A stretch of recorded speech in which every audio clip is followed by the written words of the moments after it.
अस्सलाम वालेकुम नाजरीन।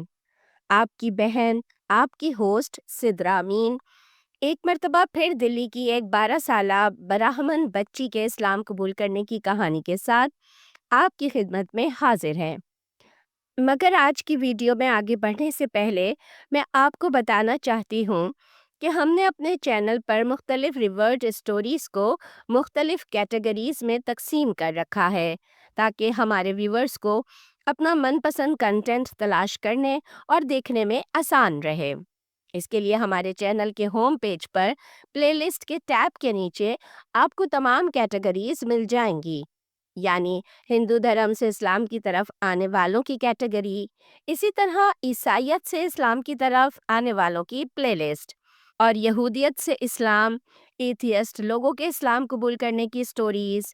इसके अलावा बुद्ध मत और दीगर मज़ाहिब के लोगों के लिए अदर्स के नाम से प्लेलिस्ट बनाई गई है।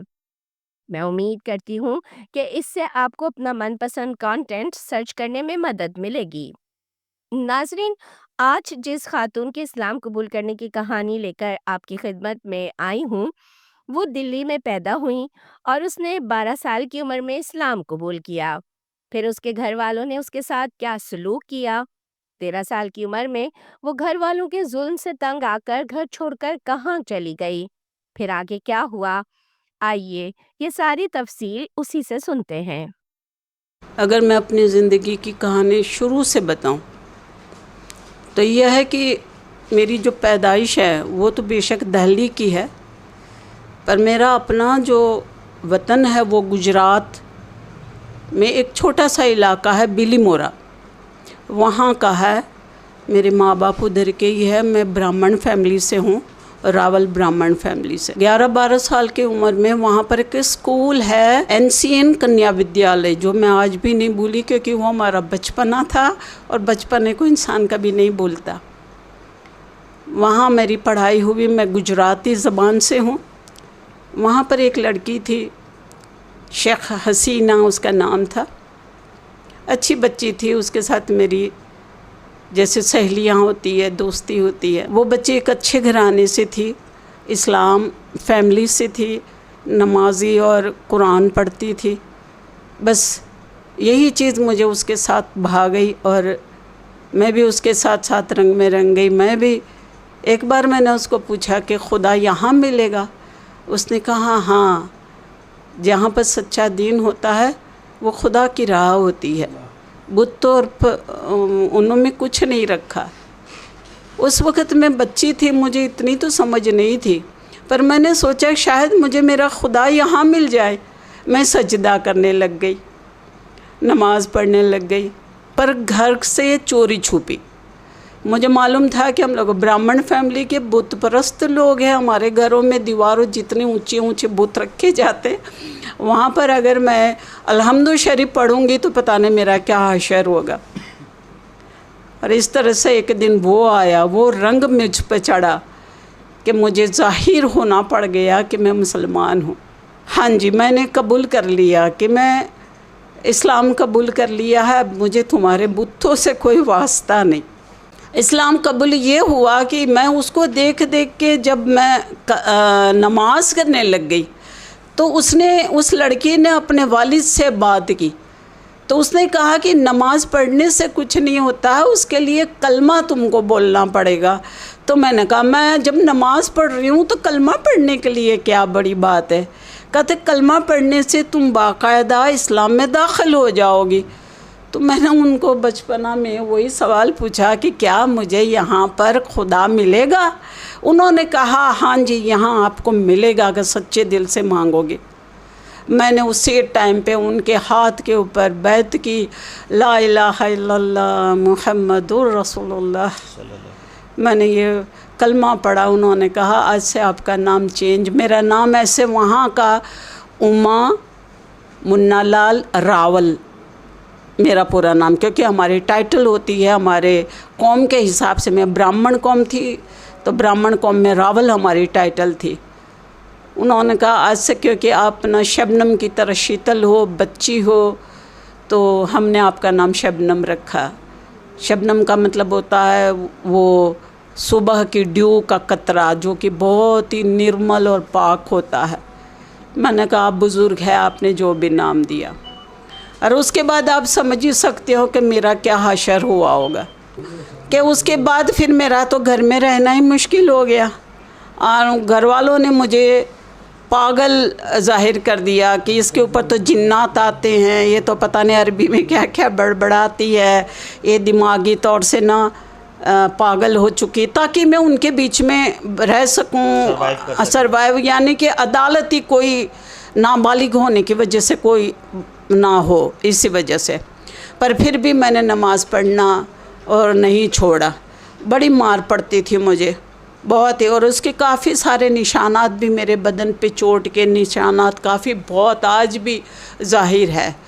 पर बस उस अल्लाह ने मुझे बहुत ही हिम्मत दी, क़ुव्वत दी, ईमान की हिम्मत थी मेरे में। और एक दिन वो आया कि उन्होंने फ़ैसला कर लिया कि मुझे ख़त्म कर दिया जाए। मैंने मेरी सहेली जो थी उससे मैंने रब्ता किया और मैंने सारी बात बताई, क्योंकि वो ज़माना ये मोबाइल वाला तो था नहीं। तो स्कूल में मिलने से मैंने उसको पूरी अपनी चोटें बताई और मैंने उससे बातचीत की। ये मेरे ख्याल से आप ये समझ लीजिए 64 में मेरी शादी, मेरी पैदाइश है, तो 12-13 साल की मेरी एज होगी। मुझे पूरा इतना याद है, 12-13 साल की। 9th में अभी मैं गई थी, 8th पास करके, या तो 7th पास करके 8th में गई थी, या तो 8th पास करके 9th में गई थी, बस उतना ही मुझे याद है। अच्छा, उसके बाद फिर आप बहरीन कैसे गई? इन्होंने फिर मुझे ना सियासती वो करके, वहाँ के जो मरकज़ के लोग थे हमारे और मुसलमान लोग थे, उन सब ने मिल के कहते हम रख नहीं सकते, नाबालिग बच्ची है और यहाँ पर बहुत ही मजहबी हो जाएगा, तो इंतशार उस टाइम तो बहुत ज़्यादा थे। जी, तो अभी भी वही हालत है जो तब था। तो उन्होंने फिर मुझे चोरी छुपी ना सियासती पनाह में मुझे वहाँ पर एक वीज़ा करके एक खातून के यहाँ पर मुझे, उसने मेरी कफ़ालत की पूरी, उसने मेरी पूरी ज़िम्मेदारी उठाई और उसी ने फिर मेरी ना वहाँ पर मुझे पढ़ाया लिखाया और वक्त आने पर उन्होंने मेरी शादी भी करवाई, मेरी परवरिश भी की और बहुत अच्छी परवरिश की। शायद मेरे माँ बाप भी इतनी अच्छी ना कर पाते। मुझे पढ़ाया लिखाया, कुरान की तालीम दी, हदीसों की, चारों हदीसों की तालीम दी, बहुत ही अच्छी तरह मेरी परवरिश हुई और मैरिज भी उन्होंने कराई मेरी। पर वो जो शादी कराई वो पाकिस्तानी आदमी था, बलोच था वो, और वो वहाँ पर पुलिस में था। वो मेरी मामा से राब्ते में था, तो उन्होंने देखा कि भला आदमी है, अच्छा आदमी है, और अगर यहाँ पर ये अरबों में शादी करेगी तो ये अपनी लैंग्वेज, अपने खाने पीने, अपनी रहन सहन की वजह से ये हमारे बीच में सही सरवाइव नहीं कर पाएगी, तो ये पाकिस्तान या इंडियंस वगैरह होते हैं उन्हीं में चली जाएगी, तो ये अपनी लाइफ को सही तरीके से कर पाएगी। उसके बाद मैं वहीं बहरीन में ही रहती थी, अपना बच्चों को ट्यूशन कराती थी, स्कूल का भी काम होता था मेरे पास, और मैं खुद ड्राइविंग करती थी, गाड़ी चलाती थी, बच्चों को स्कूल में लाती ले जाती थी। मैंने अच्छे खासे पैसे कमाए। एक तो ट्यूशन्स के भी पैसे अच्छे मिल जाते थे, दूसरी बात वहाँ पर बहन बेटियों को मर्द ड्राइवर के साथ माँ बाप पर्दे की वजह से स्कूल नहीं भेजते। जब मैंने अपनी 15 सीटर, जिसको यहाँ पर मेटाडोर बोलते हैं, वो मैं चलाती थी, तो 15 बच्चियों को मैं अपनी गाड़ी में स्कूल लाती थी, ले जाती थी। इस तरह से लोगों का एतमाद मुझ पे बढ़ा। मैं पर्दे में रहती थी और बच्चों को भी पर्दे में लेके जाती थी। और एक बस से 2, यानी कि मेटाडोर, बस का मतलब है मेटाडोर, यहाँ के हिसाब से हम लोग 15 सीटर बोलते हैं उसको। मेरे पास आज भी वो ड्राइविंग लाइसेंस भी हैं। मैंने 1 से 2 किया, 2 से 3 किया, और मेरी जैसी 2-3 बहनों को मैंने ड्राइविंग के काम में लगाया और इस काम को मैंने आगे बढ़ाया, 2 पैसे मैंने कमाया। इस बीच क्या हुआ, एक पाकिस्तानी आदमी था जिसका नाम था मिर्ज़ा शौकत, जो कि वहाँ पर पुलिस में काम करता था। उसकी 2 बेटियाँ थी वहाँ पर, एक का नाम था नबीला और एक का नाम था जमीला। ये दोनों बेटियाँ जो स्कूल से फारिग थी, क्योंकि वो रिटायर्ड हो चुका था, पर वहाँ पर बैठा हुआ था वो, उन्होंने कहा कि मेरी बेटियों को किसी भी तरह ना आप स्कूल में दाखिल करवा दो, क्योंकि आपका राब्ता अरबियों से ज़्यादा है। मैंने उन दोनों बच्चियों को वहाँ पर स्कूल में दाखिल करवाया जो इवनिंग स्कूल होती है। मैंने कि चले खाली बैठने से बेहतर पढ़ लिख लेगी, पाकिस्तानी और हमारी मुसलमान बच्चियाँ हैं। उस वजह से उनसे मेरा एक भाई बहन जैसा रिश्ता हो गया। 2001 में वो रिटायर्ड होके वापस पाकिस्तान आ गए। मैंने काफ़ी उनकी जितनी मेरे से हो सकती है मैंने उनके हेल्प की। वो लोगों यहाँ आने पर भी मेरे से राब्ता उन्होंने ख़त्म नहीं किया, फ़ोन पे राब्ता बनाए रखा। और एक दिन उन्होंने मुझे कह दिया कि आप यहाँ पाकिस्तान आ जाओ, आप आलमा हो और आप यहाँ पर दिन का काम करो, हम लोग मिल के काम करेंगे।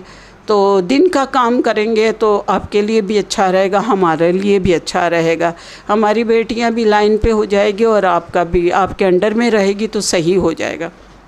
मैं उनके कहने से मेरी सारी जमा पूंजी जो थी वो लेके यहाँ पर आ गई।